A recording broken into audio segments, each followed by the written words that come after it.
성령으로 세례받는 것, 성령을 통해서 능력을 받는 것과 예수님을 믿고 구원받는 것이 다르다는 사실을 좀 더 구체적으로 살펴보려고 합니다. 왜 하필이면 이 문제를 계속해서 다루려고 하는가? 여러분 의아하게 생각하실지 모르겠어요. 이 문제를 좀 더 살피려고 하는 이유는 오늘날 교회의 부흥이 잘 아시는 대로 성령의 능력 있는 역사와 아주 깊은 관계가 있기 때문입니다. 그건 옛날이나 지금이나 달라진 것이 없기 때문입니다. 말씀드린 대로 교회의 부흥이라고 하는 것은 한 지역 교회가 숫자상으로 성도의 수가 늘어나는 그 정도로 그치는 게 아닙니다. 한 교회에 우리 성산교회가 여기 자리가 모자랄 정도로 꽉 차고 넘치는 그것도 부흥이지만 그 정도로 그치는 것이 아니라 그 사도행전에 나오는 오순절 성령의 역사가 있고 난 다음에 생겨난 그 초기 교회의 그 모습으로 돌아가는 것입니다. 그리해서 사회 속에서도 믿는 사람들의 그 영향력이 증대되는 것을 말하는 겁니다.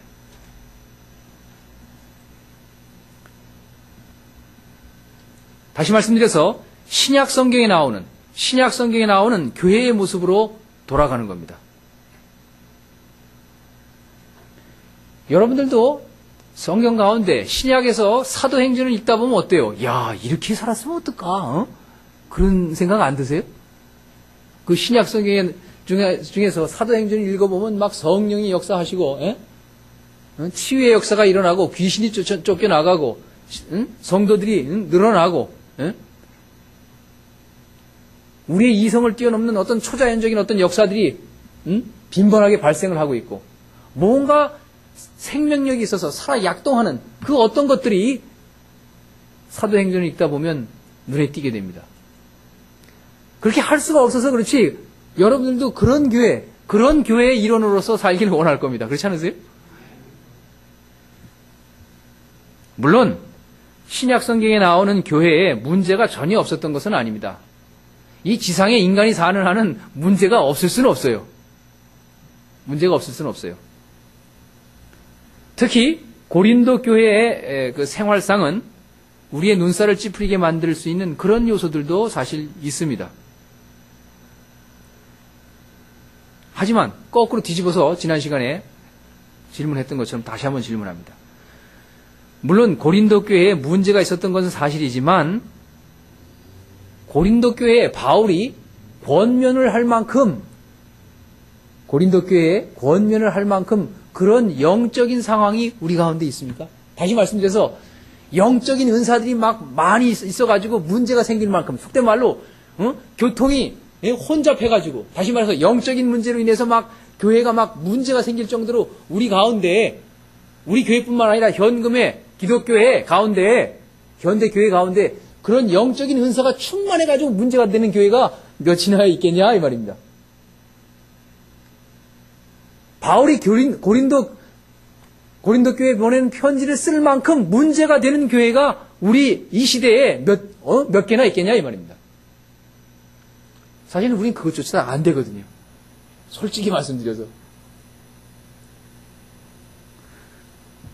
고린도 교회에는 생명이 있었기 때문입니다.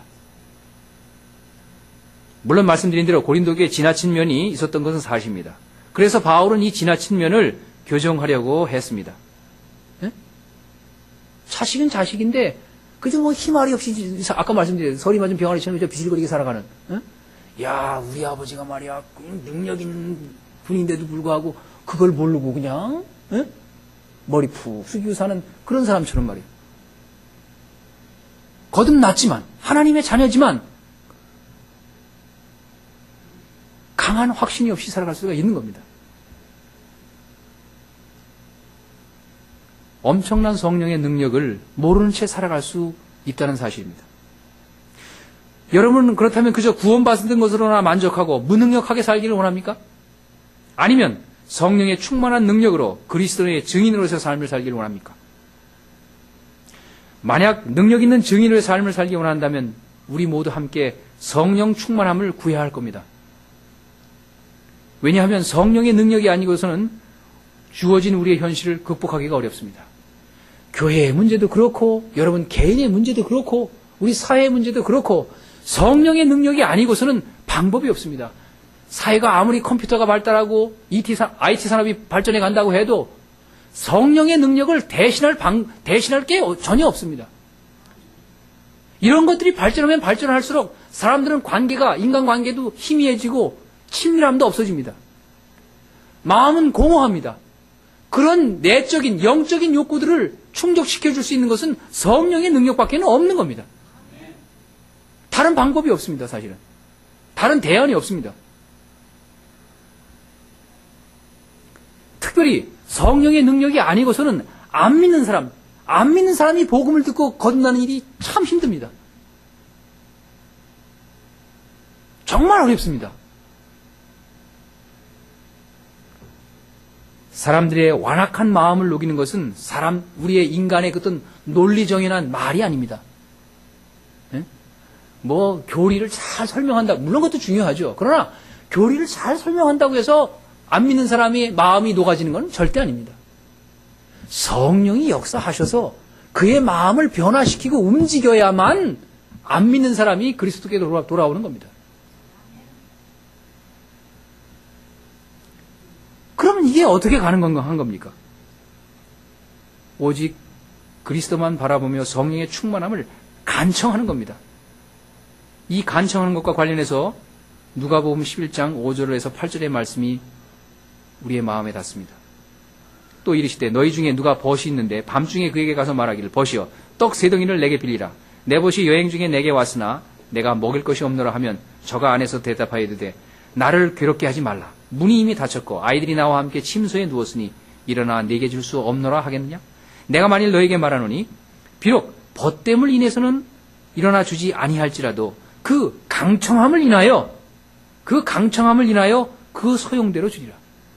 친구 정도라는 거는 그거 가지고는 내가 귀찮아 야야야 귀찮아 이렇게 말하지만 계속해서 달라 그러면 귀찮아서라도 준다 이 말이에요.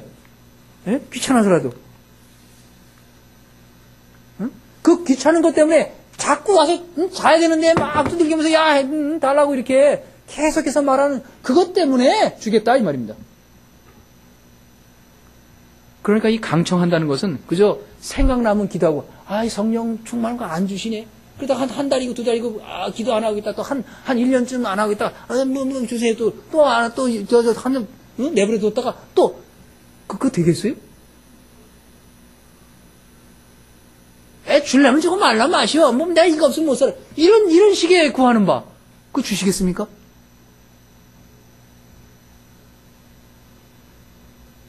비록 즉시 우리에게 그것이 주어지지 않는다 할지라도 우리는 끊임없이 기도해야 됩니다. 하루에도 몇 번씩. 에? 에? 그런 간절함이 있어야 됩니다. 저 역시도 마찬가지입니다. 죄송합니다. 개인 얘기해서 죄송합니다만 아주 깝깝해요. 에? 그래서 밥 먹다가도 이제 능력에 관한 거 자꾸 이제 주절거립니다. 꼭 필요합니다. 이거 아니면 안 됩니다. 마치 야곱이 자기 형 에서를 만나기 전에 얼마나 두려웠어요. 자기 죽이러 오는 거인 줄 알고. 그러니까 천사를 붙들고 축복 안 하면 난 당신 안 놓아주겠다고. 에? 그 정도의 간절함이 우리에게 요구되는 겁니다. 그럴 때야 비로소 우리에게 뭔가 이루어질 겁니다. 주님은 이렇게 말씀하십니다. 너희가 악할지라도 좋은 것을 자식에게 줄 알거든 하물며 너희 천부께서 구하는 자에게 성령을 주시지 않겠느냐? 천부께서 너희에게 성령을 주시지 않겠느냐? 여러분 모두가 성령의 충만함을 입어서 주 안에서 능력 있는 삶을 사시기를 기원합니다. 기도하시겠습니다.